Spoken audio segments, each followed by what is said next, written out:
He was chewing gum loudly, so that was one thing. He kept going on his phone, and then at times it looked like he was nodding off.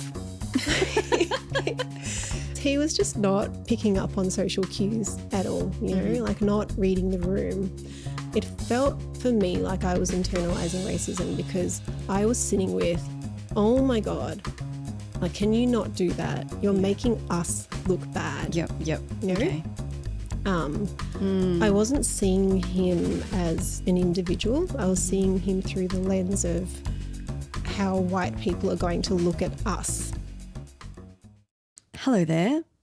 I've got a question for you. Have you ever felt really embarrassed by other Asian people?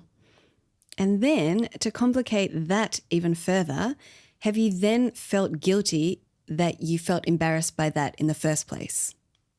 It gets very, very complicated, but that is exactly what this episode today is all about. Today, we're joined by one of the Shapes and Sounds Asian mental health practitioners, Jacqueline Ha, who is the founder of Morrow Endeavour Counselling and Psychotherapy here in Melbourne. Jackie shares her experiences of both external and internalised racism and how she really struggled with self-rejection for a very, very long time. This episode will show you how you can feel a sense of belonging within your cultural identity, how to work through feelings of shame, and how deeply examining your reactions can help you come to terms with internalised racism. Welcome to the Asian Mental Health Podcast, brought to you by Shapes and Sounds.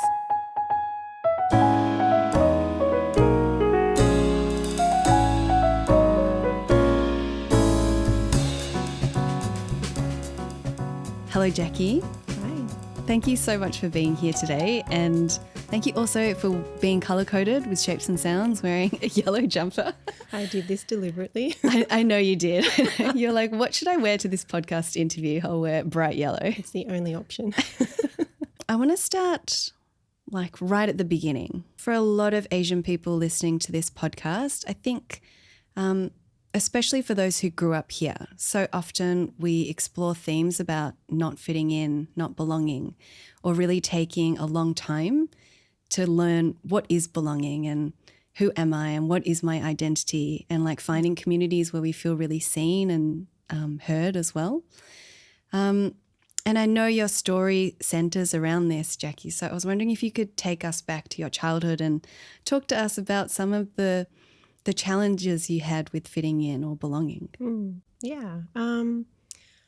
So my, I think, earliest experience of feeling like I didn't belong is not something that I remember myself. It's something that my mum has told me, and it's stuck with me. Before I started school, I only spoke Thai to my mum and Chinese to my dad.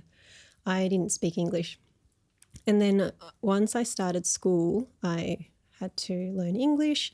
My mum told me that I came home from school one day and told her that I no longer wanted to speak Thai or Chinese. I refused. I would only speak English. And she went, okay. I wish she didn't. I wish that she pushed me to keep learning my native languages. So the first 2 years of primary school were at a mostly like white school, where I was the minority. So I could completely understand why like 5-year-old me just wanted to fit in. Like I think I would have noticed that I was different, that I couldn't speak like everybody else. So even though I don't remember that, it's interesting that as far back as, primary school, I was already feeling like I was different or didn't fit in, and I was already wanting to adapt, which was to not speak my native languages. And so for context, I went to 6 different schools. So grade 4 to year 6, the 2 other schools that I went to there was more diversity there. So I wasn't the minority. Mm-hmm. And then in high school, year 7 and 8, there was more diversity there as well. And then from year 9 to 12, the other 2 schools that I went to were mostly like white Australians and European. So I was the minority there. So it kind of changed over time. Time. Like in year 9, in the cohort of year 9 students, there were 200 of us. And I think there were maybe 2 or 3 Asian Australians, and then there were international students. So I was really the minority there. But And did you feel a difference between the Asian Australians and the international students who were Asian? yes, I distinctly remember that we were different, that they were sort of othered. And even though I felt othered in a different way, I think that they were more othered. They were more like exotic or foreign because they also didn't really speak English well. And they tended to stay within their group, whereas with myself and the other Asian Australians, we mingled with everybody else. But I also distinctly remember in primary school, once I moved schools and there was more diversity, more Asian people, I remember also not feeling like I fit in with my Asian peers. Like some of them would speak Vietnamese to each other and some of them would speak Chinese and I couldn't understand a word. So even then, amongst people that looked like me, I still didn't feel like I fit in or I belonged. So Yeah, it was tough, like not really knowing where I fit in, often feeling not Asian enough and not white enough. yeah, And being right. told by, my dad's side of the family, you're so white. I think I've had similar experiences too, Jackie, but how did that make you feel? I know that it didn't feel new because it's something that I had heard before from different people in my life. It's a sort of common thread, to be told that I'm white or that I'm whitewashed or that I'm a banana, which is you look yellow on the outside and you're white on the inside. It made me feel different, It wasn't done in a malicious way. If anything, it was done in a more joking way, but it reinforced that I'm different. I'm not like you guys. I'm not like my Chinese family. I'm also not white enough. And then maybe Yeah. at school it was a bit of a different story. Yeah. Or what did your friend makeup look like? So in high school, where I was the minority, it was mostly Anglo-Australians and Europeans. I had a lot of European friends, like Greeks, Italians, Russians.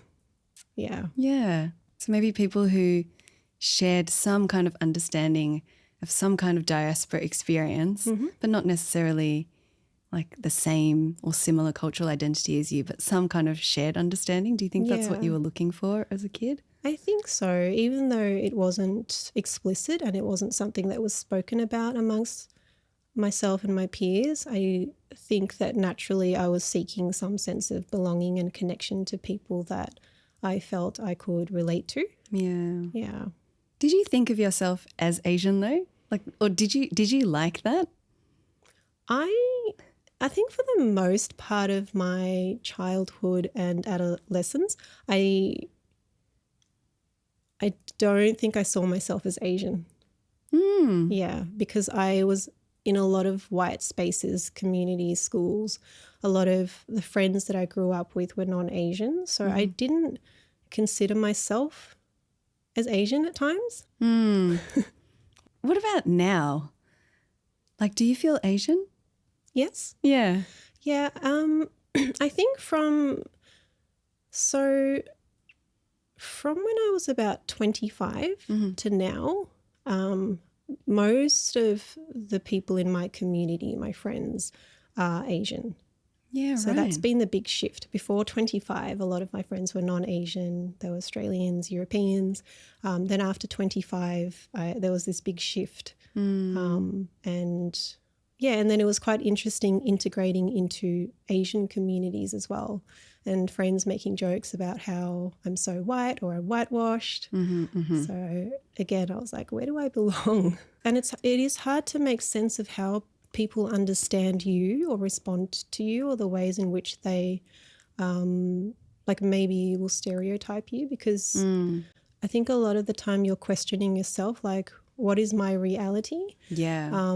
And, even with things that have happened throughout my life, like if I'm being treated a certain way, there have been many times where I'm questioning, is that because I'm Asian?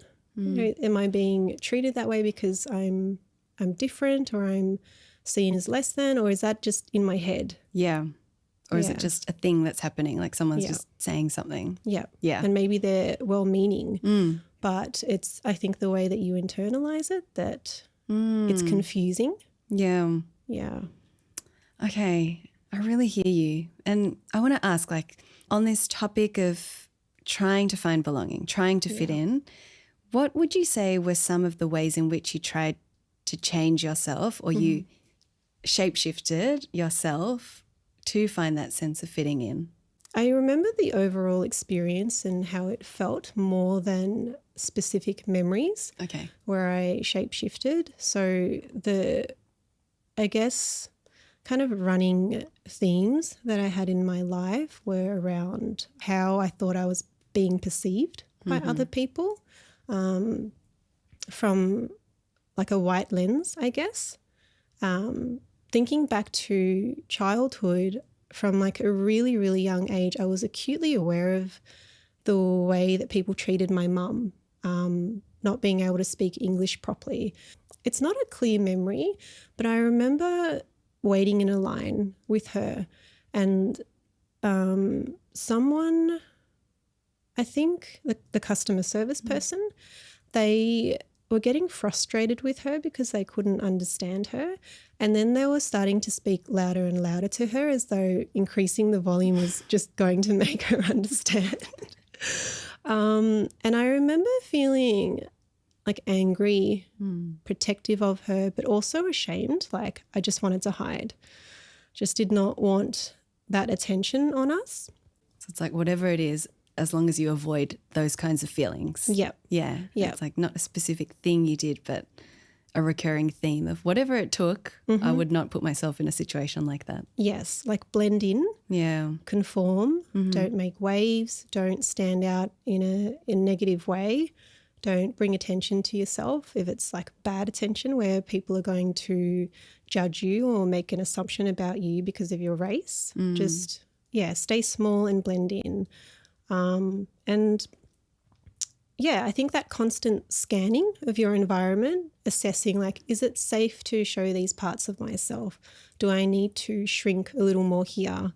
Is it okay if I am more emotionally expressive here, or do I need to pull back? It's just this sense of constant scanning, like what is safe and what's not safe?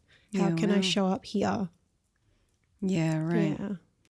And then, Jackie, in amongst that, then you went to Far North Queensland. Yes. Right? So tell me about that. That's really layered, that question, because it's like, okay, what I'm trying to say is like, for me, I feel like when I think of Far North Queensland, I do think about the racism towards Asian people. I do think about Pauline Hanson's presence, all these kinds of things. So then how was that experience for you? Yeah. I moved to Airlie Beach in the Whitsundays, which is Far North Queensland. Really, really small town. I guess it's a tourist place because it's the Whitsundays. So a lot of people go there to go on a holiday there. I was the minority there in terms of being Asian Australian, but there were a lot of like Chinese groups of people that would travel there. You know how they rock up on the buses? Yep. I did feel like an exotic thing there, like an exotic fruit that people were curious about. Like, whoa, where did you come from? Where are you from? And would you always say, I'm from Melbourne? Yeah, I'm from Melbourne, Australia, but then I'd say my mum is Chinese. Sorry, my mum is Thai and my dad's Chinese, because I think for the most part that's what people are asking. Like, they're not asking, are you from Australia? They're asking, what's your background? So I would always follow it up with, this is where my parents were from. But yeah, I would hear comments like, oh, you speak English really well, you know, and I don't think people mean harm by that. But again, it leaves me with this feeling of being like othered, or that you're different. Yeah. And so I worked at a pub. And this is so random, but on Tuesdays they had foam parties. So they would fill up the whole pub with foam. And that was really interesting and really gross. We had to clean that up at the end of the night. Yeah. And like my eczema was flaring up during that time.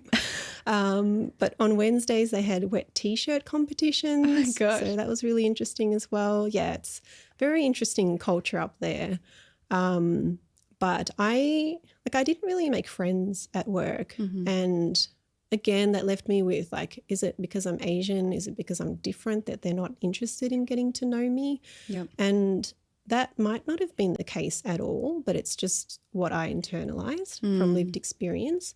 And then that impacted how small I made myself, and, you know, not making an effort to try and befriend my colleagues because I just thought they're not interested in getting to know me because I'm different. And when you say like you tried to make yourself small, do you mean like physically as well, like like the physical presence, like, oh, I better not take up too much space? Or do you just mean kind of energetically? I think both. Yeah. I think something that feels very old and familiar for me is making myself small physically. Like at uni or when I have attended training, when I got my first counselling job, during the 4 weeks of training during that induction, I always sat on the side at the back and I rarely ever contributed my ideas. Yeah, right. So yeah, it's shown up a lot in how I position myself physically. Yeah. Yeah. What about, I always notice this. You know how sometimes when you're driving and someone's about to cross the road and you give them, you're like, go ahead, go and cross. And some people just walk. They're just like, do, do, do, do, do. And then I do notice, this is such a stereotype, but I do notice a lot of Asian women who will like scurry across the road. They're like, you know, Yeah. like they make themselves small and they hurry to not take up time and to like make sure they're not in the way. Yeah. Whereas other people are just like, I am crossing the road. I'm just going to take up space Yeah. here. Yeah, I do that. Do you? Yeah. Yeah, when I you cross the always hurry. road? Yeah. Or you let the car go? Yes. Now I'm practicing, I just walk. Yeah. Now I just walk. Yeah. I should try that. Yeah. Next time I'll do it slowly. I think it's a good indicator because it's like real, you know, it's like Yeah. right, like it's very visceral. Like Yeah. there are two ways you can cross this road. I'm going to take my time Yeah. and sit in the discomfort of knowing that someone is waiting for me and Yeah. that's okay. Yeah. Yeah, I like that. Let me know how you go. Yeah. It shows up I dance. So I noticed that it shows up over time, it's shown up in how I dance. Less so now, but I used to make my movements really small. Or when I arrived in class, I always stood at the back of the class. And I remember someone saying to me, why do you always stand at the back? And then you're like, It's comfortable I here. just do it. No one sees me. Do you think the Far North Queensland experience fed into a bit of this as well? Like, did you witness racism there, like directed towards others, but maybe not yourself? And Not that I can recall.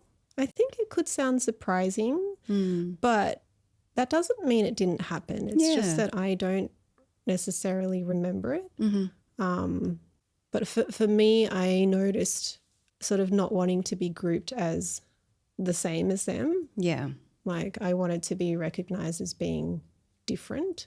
It's interesting that you say that about like something within me wanted other people to know that we're not the same. We're not the same kind of Asian over here. Yeah. And would you say that, is that what you would describe as internalized racism? Yeah. Yeah. I think it can feel like that because I guess in a way you're seeing them as an other. Yeah. I wanted to ask you about this actually because at Shapes and Sounds we run cultural competency trainings for mental health services, and in one of the recent sessions that we ran, I was talking about internalized racism and just giving a few of my personal examples, and someone from the group asked me, oh, what's internalized racism? And then I was like, oh, I don't have a clear definition of this. It's like a really difficult Yeah. topic to define. Yeah. But I want to ask you, I feel like you would have a good what is No the definition of internalized racism? Just going to chat GPT it. Yeah. I think I might have a different take on it. Okay.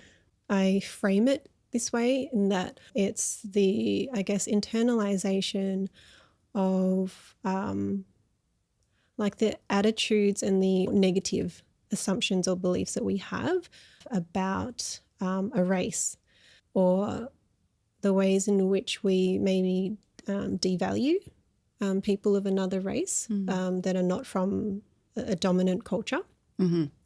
I think what helps me to understand it and to relate to my own internalized racism a bit differently is looking at the underlying emotion, which is shame. It's internalized shame. And I think it makes a lot of sense. Like if we judge ourselves for having internalized racism, it doesn't give us the opportunity to be curious about it. I think the curiosity helps us to look at, like, why is it there? What function does that shame have for us? And I think similar to all of our emotions, they all have a function.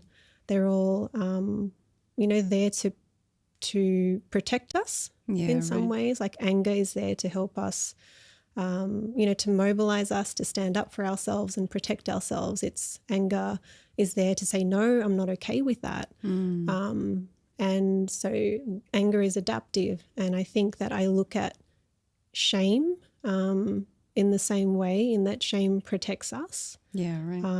I have an example. Yeah, I was going to ask. Yeah. So a couple of years ago, I attended couples therapy training, and it was in a really big group setting with mostly white Australians, Europeans, and there were you as a therapist, like learning how to do couples therapy. Yep. Okay. So we were there to learn the emotion-focused therapy approach to working with couples, and there were a couple of Asian people there as well. So there was one guy sitting right at the front of the classroom, directly in front of the facilitator. So she was standing up there delivering the content, and can I demonstrate how he was sitting? So he was sitting right at the front of the room. Okay. And he was sitting like... Yeah, for everyone, if you're audio only, you have to see this on YouTube. Yeah. So I'm spread out, if anyone's listening and can't see. I'm spread out on my chair. And like kind of slouching. Yeah, not sitting upright. And he was chewing gum loudly. So that was one thing that was really irking me because I just don't like the sound anyway. He kept going on his phone. Like he kept pulling out his phone and like, I don't know what he was doing, scrolling. Yeah. And then at times it looked like he was nodding off.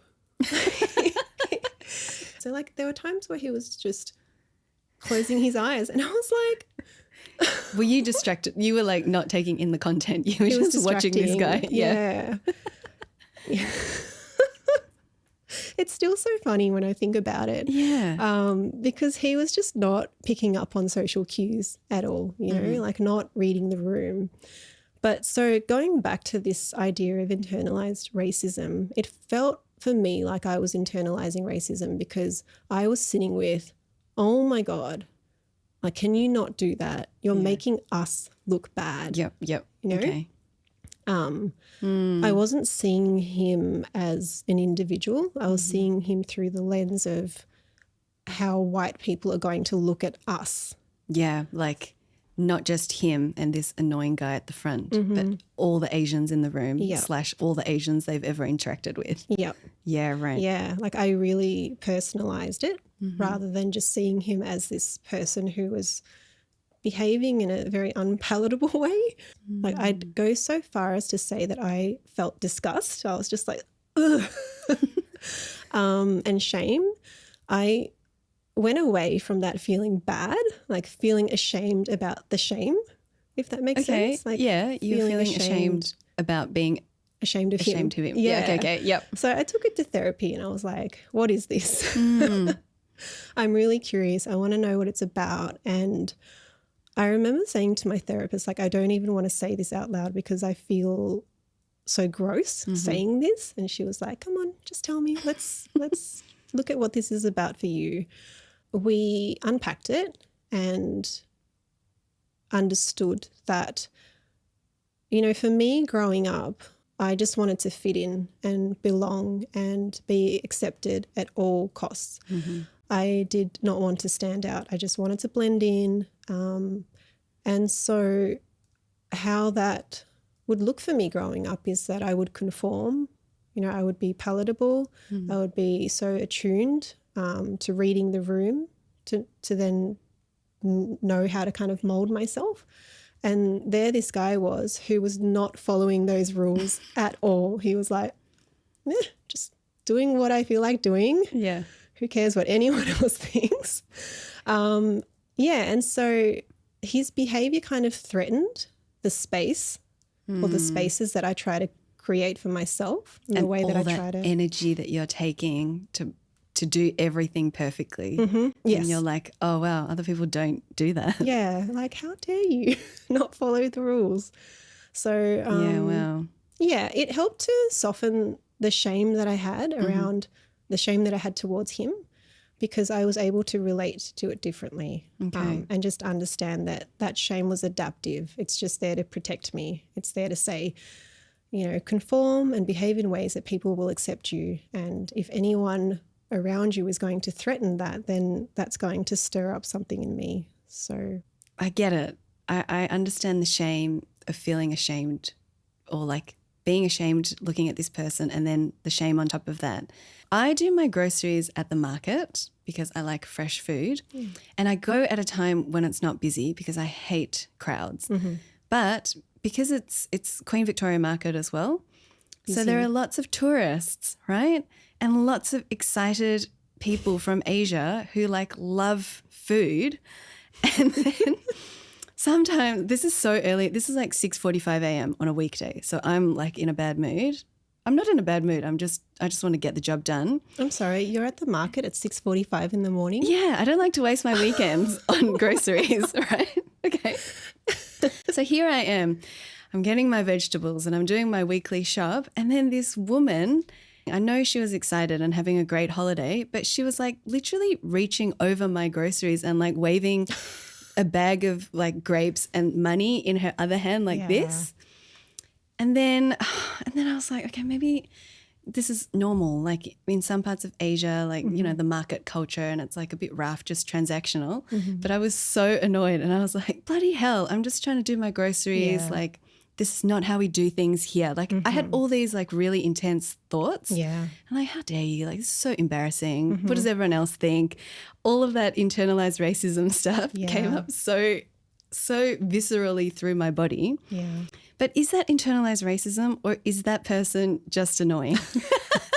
Some people are just really annoying. Right? Some people are just annoying. Yeah. I've definitely had those thoughts. Like, this is not how we do it here in Australia. Yeah. And then you catch yourself. You're like, oh my God, did I just say that? At least just saying it internally, right? You're not actually verbalizing it to the person, because that would be different. Like, yeah. Or sometimes I can feel myself put on like a very white voice and be like, excuse me. Do you mind, mate? Yeah. I think it's all in the meaning that we make from those experiences. So if that had happened and you were like, oh, this is so irritating, like why can't this person just wait like everybody else, then that would just be that. It would just be that you're feeling really irritated by the lack of consideration, you know, or the lack of awareness of this person, and them also imposing on your space. Yeah, I don't like that. That's very uncomfortable. Yeah. But then if the meaning that we make is about their race, then I guess it can feel like internalized racism.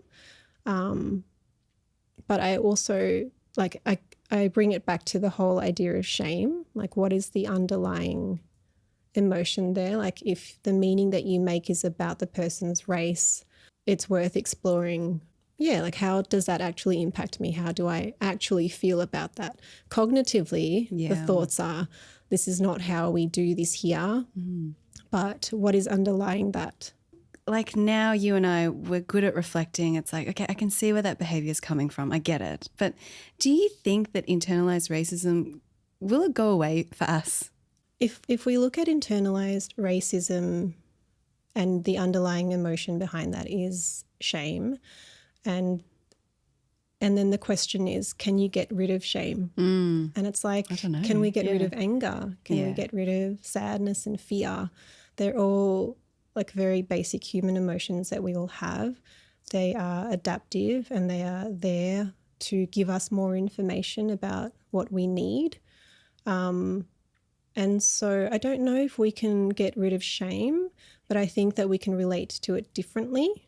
In therapy, when I work with clients and in my own therapy, we talk a lot about parts. So if we think of shame as being a part of us, if we can be curious about the shame, about what it has to say, about what it's trying to do for us, in what ways is it trying to protect us, and even understand like how old is that shame? Because I think for a lot of us, that shame is old.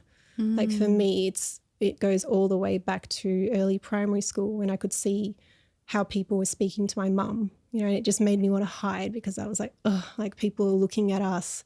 We're standing out and I don't like this. So if we can recognize like how old those parts of us are or how old the shame is, and we can tend to it in a more loving and curious way, in a way that we needed as a child. When I was experiencing that shame when people were speaking to my mum in that way, I think like all children, we need someone there to just be there and to hold us and to comfort us and, you know, to let us know that there's nothing wrong with us, that we care, that we're cared for and that we're loved. I think if we can relate to the shame like that, as if it were a younger part of us that needs to be tended to, then it can change how we relate to the internalized shame, if that makes sense. That makes a lot of sense. Yeah.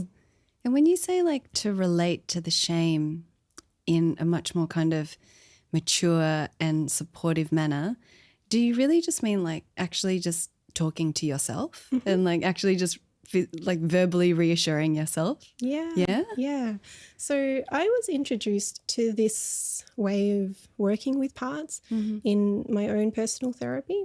And then it's something I've learned to do along the way, doing more professional development and working this way with my clients. It's pretty much like just talking to the shame. So how I would talk to clients about it is just noticing like what parts of you are coming up. Sometimes people notice the parts through words. So they might say, oh, I can hear a voice saying, you know, don't stand out, don't make waves. Or they might see, they might be able to visualize what the shame looks like. It could be like 5-year-old them. So then I would ask them to invite that part of them to just be there and just say like, what does the shame have to say? If people are having contact with like a 5-year-old version of them, I would say, you know, can you just like stay with that 5-year-old version of you and see what it has to say about how it feels, about what it needs. And sometimes I would ask them to then bring in their current wiser adult self into that scene, just imagining like if you go there, what does the 5-year-old you want or need? Can the older, wiser version of you give that to them? Or could you let them know what they want to hear? Yeah, wow. Yeah.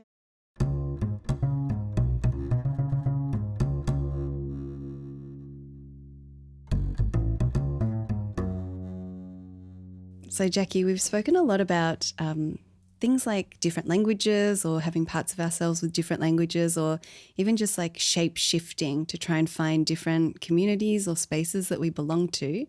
But it reminds me of that term code switching that we hear a lot. But can you just give us an overarching definition and example of code switching? Yeah, I do. One would be how I mirror people's emotional tone. So if I am with, Asian people who hold back emotional expression, then I would find myself holding it back as well. I think for fear of making them uncomfortable if I'm too expressive. Um, and it can also show up in the language that I use. And I think that happens, from person to person, as well as in different contexts, whether it's at work or at uni or professional development. I think it has its usefulness. I think in a lot of ways we are required to adapt to different environments and with different people. How we show up professionally is going to be quite different to how we show up with our friends and our family. But I think when it comes to code switching, what can come up for a lot of people is feeling inauthentic. Yeah. And that's something that I experienced a lot of growing up, like not really knowing who I was because I was constantly molding to fit in, and like wondering, who am I? Like what are my opinions and how do I really feel about this? I don't feel this much anymore. It used to feel more prominent that I always preferred being alone, because it's when I felt like I could take off that mask, when I didn't have to attune, when I didn't have to assess safety, assess how I had to be with other people. And so I think that for me was an indication that I was code switching so much that I was compromising myself. And then how that felt for me was had this sort of fragmented sense of identity. I didn't feel whole. There were so many different parts of me showing up so differently in different places and with different people that I was like, who am I? I have like all these different parts that don't feel whole, that feel very conflicting. Yeah, it's how we relate to those parts of us.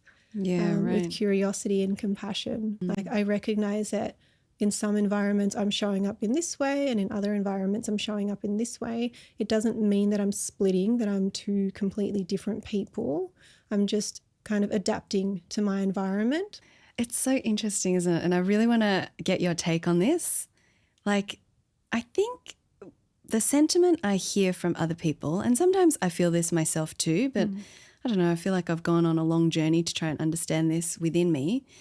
But it's like sometimes you can be compassionate towards yourself, but then like can you be like coddling yourself too much that you're not actually helping yourself grow? Like similar to you, I really like to be alone too. And I think like, okay, I need to, take care of my energy and blah, blah, blah.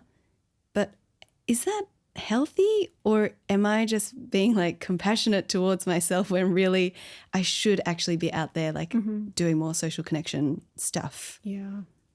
So I know that for myself, even though I prefer to spend time alone, like I just love it so much, if sometimes I find that I have spent a lot of time alone and that maybe I've forgotten to check in with a friend, or I think, oh, it's been a while since I've like seen this friend.